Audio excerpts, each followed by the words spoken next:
Bonjour, peuple de Dieu. Encore aujourd'hui, votre humble serviteur, le pasteur Josué Abanoufouma. Je vous ai écrit encore, ou encore j'ai une pensée à partager avec nous ce soir, qui est intitulé comme thème la croissance spirituelle. La croissance spirituelle. J'aimerais partager une chose sur la croissance spirituelle. Nous allons utiliser quelques livres de la Bible dont on va prendre le livre d'Ésaïe chapitre 9 verset 5, Galates 4, 1, Jean 1, 12, encore Jean 3, 16 pour cette pensée de ce soir.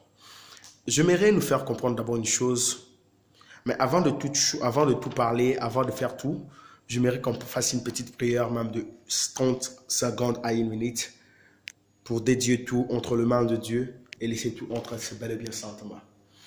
Père éternel, Dieu tout-puissant, créateur des cieux et de la terre, je te bénis, je te glorifie parce que tu es merveilleux.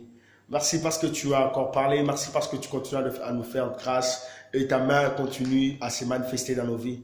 Sois béni, sois élevé à jamais parce que tu es merveilleux. Entre te bel et bien saintement, je laisse ces moments. Je te prie d'être avec nous, de nous conduire et de nous faire contre ta volonté. Que ton esprit soit disponible pour nous. Père, laisse que tout échanquet, toute personne qui va écouter cette parole, cette inspiration, ces messages, Seigneur Jésus, qu'il puisse trouver son part.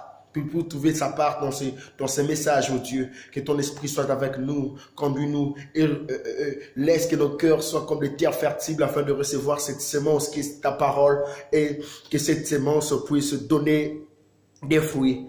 Ainsi, je prie au nom de Jésus-Christ et je dis gloire et louange à toi, Seigneur Jésus-Christ. Amen. Amen, amen. La croissance spirituelle. Je n'aurai pas beaucoup de minutes aujourd'hui. Mais nous allons d'abord prendre ce verset du livre de Ésaïe d'abord, chapitre 9, le verset 5.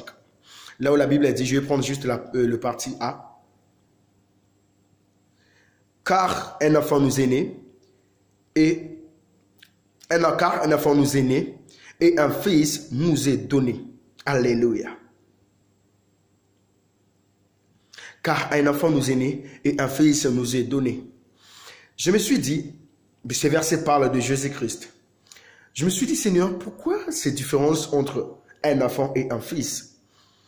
À un moment donné, j'étais en train de faire des recherches sur ce qui concerne les enfants, un enfant, si ce qui concerne un fils. Pourquoi cette grande différence? C'était par là que j'avais compris une chose, que si la Bible nous dit, car un enfant nous est né, un fils nous est donné, c'était suite à une chose, qu'un enfant n'était pas encore prêt pour mourir à la croix, pour se sacrifier, pour que nous soyons sauvés.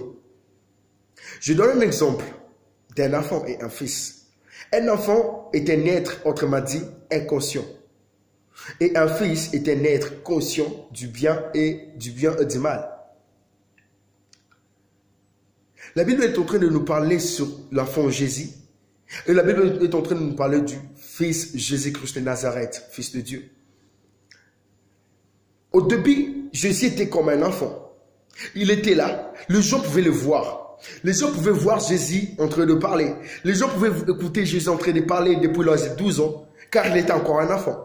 Mais lorsque Jésus est apparu, lorsqu'il a commencé son ministère, la Bible nous dit dans le livre de Jean 3, 16, car Dieu a tant aimé le monde qu'il a donné son Fils unique afin que quiconque croit à lui ne périsse point. Je me dis, alors, pourquoi pas c'était un enfant qui était mort pour nous à la croix? J'ai compris que l'enfant était né, mais celui qui nous a été donné afin de mourir à la croix, afin de périr, c'était le Fils de Jésus. Il a accepté de mourir à la croix pour que nous soyons sauvés. Il a accepté de mourir à la croix pour que nous puissions voir la vie éternelle. Car Dieu a tant aimé le monde qu'il a donné son Fils unique. Ici, dans le livre d'abord, dans le livre de Ésaïe, le verset 9, chapitre 9, le verset 5, on est en train de nous parler de enfant Jésus et de fils Jésus. Mais dans le livre de Jean 3,16, on nous parle de fils Jésus. Donc, un fils qui était déjà capable de mourir à la croix pour que nous soyons sauvés. Un fils qui était déjà capable de donner sa vie pour que nous soyons sauvés. Pour que nous puissions nous puissions accéder à cette vie éternelle. C'était cet enfant Jésus. Et ce que j'aimerais nous éclaircir ce soir est que il y a d'autres choses que nous ne pouvons jamais faire aussi longtemps que nous sommes à fond. Jésus avait l'âge de 12 ans, mais ce n'était pas à l'âge de 12 ans que Jésus est mort à la croix. Ce n'était pas à l'âge de 12 ans que Jésus a été persécuté. Mais quand bien même il pouvait déjà prêcher. Ce n'était pas à l'âge de 16 ans non plus que Jésus pouvait mourir. Mais pourquoi? Lorsqu'il a commencé déjà son ministère. C'est juste parce qu'il avait atteint ce qu'on appelle l'âge de la maturité. Où il était déjà un fils. Un fils est une personne d'abord qui est déjà en mesure de se prendre en charge. C'est celui-là qu'on peut appeler fils. Un fils est d'abord la personne qui peut déjà connaître comment est-ce que je peux me prendre en charge. Comment est-ce que je peux me nourrir. Comment est-ce que je peux faire de tout mon mieux pour subvenir à mes besoins. Celui-là est appelé fils. Mais un enfant est la personne qui ne dépend que des gens. Un enfant, lui, il ne connaît rien. Il ne connaît rien de tout ce qui est de mal et de bien. Mais ils sont en train de nous parler de Jésus-Christ comme fils, qui a accepté de mourir à la croix pour que nous soyons sauvés. Je vais nous parler d'une chose parce que je parle de la croissance spirituelle. Je sais pourquoi j'ai illustré ce verset du livre de l'Ésaïe. Car il y avait un enfant, il y avait aussi un fils. Mais celui qui est mort à la croix, ce n'était pas un enfant, c'était un fils. Pourquoi? Parce qu'il connaissait déjà que ce que je suis en train de faire est celle-ci. Il a compris maintenant que ma nourriture est de faire la volonté de mon Père. Il a compris maintenant que je suis venu sur cette terre pour que je puisse mourir à la croix, afin que ses enfants puissent retrouver la vie, afin que ces brebis perdues puissent se retrouver dans un chemin. Ce que je vais nous dire ce soir est que nous devons chercher la croissance spirituelle. La croissance spirituelle est l'une des choses qui peut te permettre de faire des choses que tu ne pouvais pas faire autrefois. Je parle de la croissance, pas la croissance charnelle. Je ne parle pas de la croissance de la morphologie de corps, je ne sais pas quoi. Mais je parle de la croissance spirituelle. Dans le monde des esprits ou dans la spiritualité, tu peux faire que 1 mois, 2 mois, mais tu peux atteindre déjà 2 ans d'écart dans le monde spirituel. Mais ce n'est pas ainsi dans le monde physique.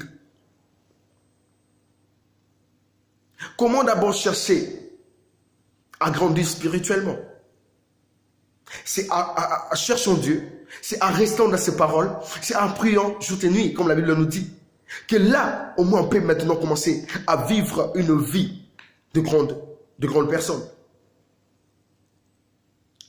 La maturité spirituelle. On a besoin de vivre la maturité spirituelle. Aujourd'hui, on est en train de critiquer d'autres pasteurs. On est en train de critiquer d'autres prophètes. Ah, sa prophétie-là, on ne croit pas. Il est prophétisé avec l'esprit de mer. Ah non, il ne peut pas faire cela. Oui. Tout cela, c'est parce que nous sommes immatures spirituellement. Je nous donne un exemple. Un exemple juste, j'ouvre une parenthèse. Lorsque un sorcier, un marabout en Afrique prend un miroir et il te fait sortir le visage d'une personne, tu vas crier, hey, c'est un marabout, c'est un sorcier et tout. Mais écoute ceci, lorsqu'un blanc te montre un téléphone auquel tu peux te voir avec ton ami sur WhatsApp, auquel tu peux te voir avec ton ami qui est en Belgique, toi tu es peut-être en Afrique et je ne sais pas où, sur Imo, tout cela, ce n'est pas que de la magie. Je pose la question, ce n'est pas de la magie. Le problème c'est quoi? Lorsqu'on atteint une dimension de spiritualité un peu plus élevée, ou la maturité spirituelle, on va comprendre les choses autrement. Aujourd'hui, il y a d'autres choses qui peuvent arriver. Un miracle, ah non, un tel enfant de Dieu ne peut pas faire ce genre de miracle. Le miracle mani, je n'en dis qu'on vient pas, je ne suis pas là-dessus. Ah, le miracle d'argent, là, c'est un marabout et tout. Oui, je sais un marabout, tu l'as dit. Mais qu'est-ce qui te fait croire que c'est un marabout? C'est parce qu'il a fait sortir de l'argent. Un chrétien peut faire ces choses. Nous limitons Dieu parce que nous sommes encore immatures. Il y a d'autres choses que nous limitons Dieu parce que nous sommes immatures. Aujourd'hui, là, Jésus a dit, regardez tout ce que je fais, vous allez faire plus que moi. Jésus a marché même sur les eaux. Mais aujourd'hui, si même ton pasteur de l'église ou encore un frère de ton église marche sur les eaux, qu'est-ce que tu vas dire? C'est une sirène de mer, c'est un sorcier, comment est-ce qu'il peut marcher sur les eaux? C'est parce que nous sommes encore immatures que nous voyons des choses au travers. Prenons ce livre du Galates, chapitre 1er. Chapitre 4, je m'excuse. Galates, chapitre 4, verset 1er. La Bible nous dit, « Or, aussi longtemps que l'héritier est un enfant, j'ai dit qu'il ne diffère à rien d'un esclave, quoi qu'il soit le maître de tout. » Je répète. Or, aussi longtemps que l'héritier est un enfant, je dis, il ne diffère en rien d'un esclave, quoi qu'il soit le maître de tout. Aussi longtemps que l'héritier est un enfant, il ne diffère en rien d'un esclave. Pourquoi? Parce qu'il n'a pas la connaissance que ceci m'appartient. Ceci est un bien privé à moi. Lorsque l'héritier est un enfant, même sa bonne ou autrement dit, la personne qui est mise là pour son aide peut lui envoyer, lui dire, Prince, va, prends-moi de telle chose, va, fais pour moi ça, va, fais pour moi ça. Il va partir, pourquoi? Parce qu'il n'a pas la connaissance que c'est moi l'héritier. Je ne peux pas, il n'a pas le droit de m'envoyer, c'est moi qui ai le droit de lui demander de faire pour moi un service, de me rendre un service. Mais aussi longtemps que je suis enfant, quand bien même que je suis le prince, quand bien même que je suis l'héritier, quand bien même que je suis le maître de toutes choses dans cette maison, je ne diffère à rien d'un esclave. La croissance spirituelle. Lorsque tu crois, tu es en train de croître spirituellement. Il y a d'autres choses que tu ne peux pas faire. Il y a d'autres choses que, lorsque tu crois spirituellement, il y a d'autres choses que tu ne pouvais pas faire, mais tu peux maintenant le faire. Ah, il y a d'autres personnes qui disent, lorsque je mets seulement ma main comme ça, il y a des gens qui tombent. Lorsque je fais des actes pareils, il y a de telles choses qui passent. Je peux me lever comme ça et je commence à prophétiser. Je te parle de ton nom, je te parle du nom de ta famille, mais les gens vont dire, ah, tous ces gens-là, je ne crois pas aux prophéties. Non! Tu ne crois pas parce que tu es encore un enfant. Mais si tu as été déjà un fils, si tu avais déjà dû atteindre une dimension d'un fils, ou auquel tu peux comprendre des choses spirituelles, comment ça pouvait marcher, il y a d'autres choses qu'on ne peut pas dire. On a besoin de la croissance spirituelle. C'est l'une des choses qui peut nous permettre de même accéder dans les surnaturels. Dans le livre de Jean, chapitre 1er, la Bible nous dit, je crois, Jean 1, 12. À tous ceux qui l'ont réussi, il leur a donné le pouvoir de devenir enfants de Dieu. À tous ceux qui l'ont réussi, tu as le pouvoir de devenir son enfant. Mais tu n'es pas encore son fils. Ah, au début, j'ai eu le temps de nous expliquer, de nous donner la différence entre un enfant et un fils. Je vous montre d'abord une chose. Un enfant, lui, d'abord le matin, imagine, tu es un papa, une maman, un petit, ton enfant qui a encore 10 ans, non, 10 ans même c'est trop, qui a même 5 ans ou 6 ans. Viens le matin, non papa, donne-moi l'argent que j'aille acheter le beignet, donne-moi ceci, que je puisse aller acheter des glaces, que j'achète ceci, que je fasse ceci. Il te demande tout ça. Mais si tu lui dis, mon fils, ma fille, je n'ai pas l'argent. Lui, il ne va pas connaître que tu n'as pas l'argent. Il va commencer à dire, non, papa, non. Il va toujours commencer à se lamenter. Pourquoi? Il ne connaît pas que papa aussi peut manquer. Pourquoi? Parce que c'est un enfant. L'enfant, ses yeux est toujours braqué vers la poche de son père. Mais un fils ne cherche pas seulement la poche de son père, mais un fils cherche au contraire le cœur de son Dieu ou le cœur de son père. Aujourd'hui, il y a des chrétiens qui cherchent que Dieu me donne ceci. Ils cherchent les dons de Dieu. Ils cherchent d'avoir que de visions fortes et bizarres et tout. Mais pose-toi la question, est-ce que je cherche à gagner le cœur de Dieu? Aussi longtemps que nous sommes enfants, il y a beaucoup de choses que nous n'allons pas vivre. Nous sommes des chrétiens, oui. On a besoin d'entrer dans le monde spirituel. On a besoin de faire ceci. J'ai besoin. Toi, tu es toujours là pour demander à Dieu. Seigneur, j'ai besoin que tu me donnes de l'argent. Seigneur, j'ai besoin que tu puisses me donner une voiture. Seigneur, j'ai besoin de ça. Tu as besoin, oui. Mais quand est-ce que tu peux chercher le cœur de Dieu? C'est lorsque tu es déjà devenu un fils. La maturité spirituelle. Il y a d'autres héritages que il y a d'autres choses qui est à toi. Mais tu ne bénéficies pas de ça. Pourquoi? C'est juste parce que tu ne te connais pas.